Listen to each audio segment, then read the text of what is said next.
Olá, povo de Deus, estamos unidos em nome do Pai, do Filho e do Espírito Santo. Amém. Hoje o segundo capítulo de Filipenses, que vem falando da humildade de Cristo, e Cristo também nos convida a sermos humildes. E ele diz assim: aprendei-vos de mim, porque sou manso e humilde de coração. Mateus 11. Então vamos lá. Exemplo da humildade de Cristo. Se me é possível, pois, alguma consolação em Cristo, algum caridoso estímulo, alguma comunhão no Espírito, alguma ternura e compaixão, completai a minha alegria, permanecendo unidos. Então, o primeiro ponto, o Senhor nos chama a vivermos unidos. Você está em desunião com quem? Está na hora de orar por essa pessoa e por você, para que você possa romper com esses laços de desunião. Tende um mesmo amor, uma só alma, os mesmos pensamentos. Nada façais por espírito de partido ou vanglória, mas que a humildade vos ensine a considerar os outros superiores a vós mesmos. Cada qual tenha em vista não os próprios interesses, e sim o dos outros.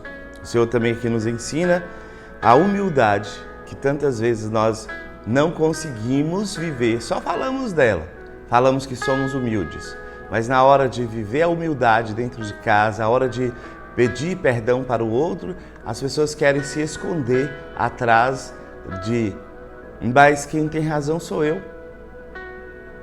E não vamos colocar as pessoas, nós, né? Porque são situações às vezes diferentes, mas que nós nos escondemos atrás dessa fala. Ah, mas quem errou foi ele, quem errou foi ela. Se vier até mim, eu desculpo. Então assim, a gente não quer ter também humildade. Isso é soberba também na nossa parte. E a outra palavra é obediência. Obediência a Deus. Nós também somos tão desobedientes ao Senhor. Dedicai-vos mutuamente à estima que se deve em Cristo Jesus. Sendo ele de condição divina, não se prevaleceu da sua igualdade com Deus, mas aniquilou-se a si mesmo, assumindo a condição de escravo e assemelhando-se aos homens. E sendo exteriormente reconhecido como homem, humilhou-se ainda mais, tornando-se obediente até a morte e morte de cruz. Obediência. Peçamos a Deus essa graça de sermos obedientes.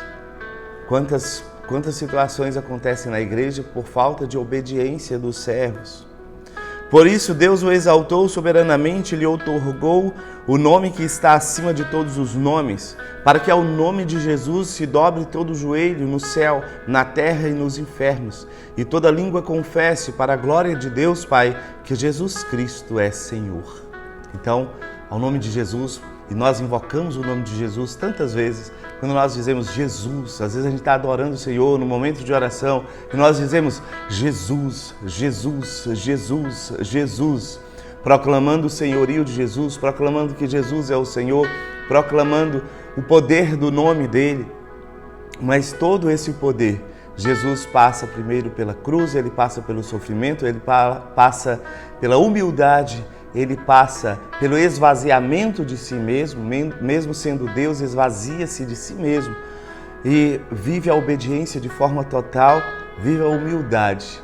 Então nós precisamos também pedir a Deus nesse dia de hoje a humildade, para que também nós tenhamos autoridade. Quantos assuntos, quantas palavras, quantas situações que nós sentimos, aqui eu tenho autoridade para falar. Por exemplo, quando um pai não bebe e vai chamar a atenção do filho que está bebendo muito, então ele tem autoridade, porque ele pode dizer: filho, você já me viu bêbado? Você já me viu beber e passar do limite? Então, a gente tem autoridade para falar. Mas quando o pai também bebe e também se embriaga, qual é a autoridade que ele tem? Nenhuma. Então nós precisamos ter autoridade em nossas casas, e a autoridade começa com a obediência a Deus. Começa com a humildade de saber que nós somos pequenos, que nós somos frágeis, que nós precisamos da ajuda de Deus e que nós precisamos conhecer mais a Deus e vamos trabalhando aquilo que em nós é fraqueza, e essa fraqueza se torna força num outro momento. Assim, meus caríssimos, vós que sempre fostes obedientes, trabalhai na vossa salvação com temor e tremor, não só como quando eu estava entre vós, mas muito mais agora, na minha ausência. Porque é Deus que, segundo o seu beneplácito, realiza em nós o querer e o executar. Trabalhai pela vossa salvação com temor e tremor. Gente, nós somos tão relaxados. A gente acha que a salvação é algo tão simples, que é tão natural. Tem pessoas que acham assim, quando Deus me chamar, tudo bem, estou pronto. Sabe, mas quando você sabe que a pessoa não está pronta, a pessoa não sabe nem o que está falando, então, que nós trabalhemos, a palavra está dizendo assim, trabalhe pela vossa salvação com temor e tremor. Então, vigia, ore com essa palavra. Versículo 14. Fazei todas as coisas sem murmurações nem críticas, a fim de serdes irrepreensíveis e inocentes, filhos de Deus íntegros, no meio de uma sociedade depravada e maliciosa, onde brilhais como luzeiros no mundo, a ostentar a palavra da vida. Aqui o Senhor nos chama também, a gente reclama muito, nós somos muito de reclamar. Se você é muito de ficar reclamando, comece a louvar a Deus. Veja quantas coisas boas tem na sua vida, quantas coisas que você já conseguiu, quanto que a sua vida melhorou, o quanto que você melhorou como pessoa. E às vezes a gente fica preso ao que não tem, nós ficamos presos ao que falta. Fica preso ao que falta. Agradeça a Deus por tudo que você tem, por tudo que você é. Agradeça, louve a Deus, para de reclamar. Gente que reclama muito é tão chata. Se você é uma pessoa que reclama muito, aqui eu posso falar, porque eu não sei quem vai ver esse vídeo ou não, mas se você é uma pessoa que reclama muito, eu quero te dizer que as pessoas por trás de você falam assim, pensa numa pessoa chata, tá aí, ó, que é você, que fica reclamando da vida. Ai, que vontade, às vezes a gente tem vontade de falar para certas pessoas, né? Larga de ser chato, larga de ser chata. Mas aí a gente, por misericórdia, a gente conduz de outra forma, né? Mas a verdade é que tem gente que é muito chata, só reclama. Nada tá bom, nada tem sabor. E o Senhor chama a cada um de nós também a que nós brilhemos nesse mundo de trevas, nesse mundo de escuridão, que a gente possa brilhar. E ainda seguindo,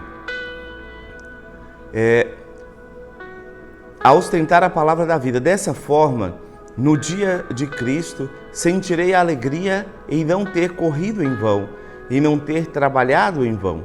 Ainda que tenha de derramar o meu sangue sobre o sacrifício em homenagem à vossa fé, eu me alegro e vos felicito. Vós outros também alegrai-vos e regozijai-vos comigo. A alegria no Senhor. Ir para o Senhor um motivo de alegria, estar com o Senhor um motivo de alegria.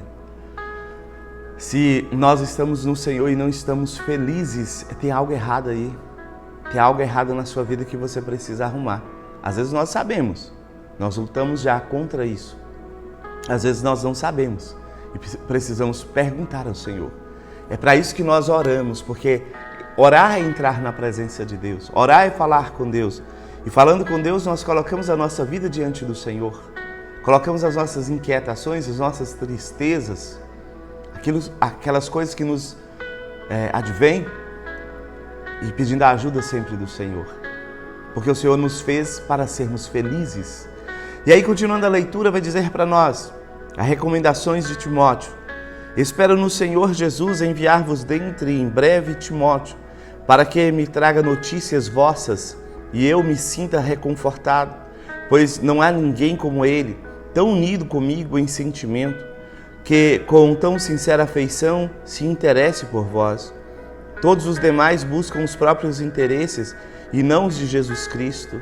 Isso é tão comum a gente ver hoje. A gente vê tantas pessoas buscando os interesses próprios, mas não o interesse em levar Jesus, ser instrumento de Deus de forma gratuita.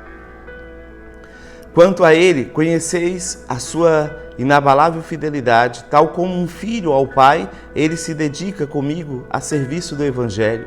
É ele que eu pretendo enviar-vos logo que eu puder entrever o desfecho da minha causa. Aliás, confio no Senhor que também eu irei visitar-vos em breve. Julguei necessário enviar-vos nosso irmão Epafrodito, meu companheiro de labor e de lutas, que designastes para assistir-me em minhas necessidades. Ele estava com saudades de todos vós e visivelmente preocupado por terdes tido notícia da sua doença. De fato, esteve mal, às portas da morte, mas Deus teve compaixão dele, e não somente dele, mas também de mim, para que eu não tivesse aflição sobre aflição. Essa é a razão por que procurei enviá-los antes, para que, vendo novamente, vos alegreis, e eu também fique menos preocupado. Portanto, acolhei-o no Senhor com toda a alegria e tratai com grande estima homens assim, porque foi pela causa de Cristo que esteve próximo da morte e arriscou a própria vida para prestar-me os serviços que vós não podíeis prestar em pessoa. Palavra do Senhor. Graças a Deus. Então, dou graças a Deus também por essa palavra de hoje, pela sua companhia, por você aqui acompanhando a palavra todos os dias. Eu quero pedir que você leia a palavra hoje de Filipenses 2, que você marque aí o que mais tocar o seu coração e depois que você marcar, você releia e siga esses 4 passos. O que diz essa palavra que eu li? Está dizendo o que esse versículo? E o que Deus me diz através dessa palavra? Deus vai te dizer alguma coisa. Depois, o que você diz a Deus? Porque Deus falou contigo, então você vai falar com Deus, é o 3º passo. E o 4º passo, você fecha os olhos e imagina essa cena todinha, você e Deus. Deus que te fala, você que fala com Deus e que vive essa experiência com o Senhor. Que Deus abençoe o seu dia, que o Senhor receba nesse instante. Nós aqui que acompanhamos de tantos lugares, nos unimos na oração. Então, que você reze um Pai Nosso, que você reze uma Ave Maria, por todos esses que rezam aqui todos os dias, que acompanham, que trazem necessidades, que trazem inquietações, que trazem tribulações, mas também que trazem o desejo de conhecer mais a Deus, de amar a Deus e se tornarem mais santos a cada dia. Que Deus toque o seu e o meu coração nesse dia de hoje, para que nós desejemos cada vez mais o céu e que desejemos cada vez mais conhecermos o Senhor. Deus te abençoe, abençoe o seu dia, receba as suas orações. Em nome do Pai, do Filho e do Espírito Santo. Amém.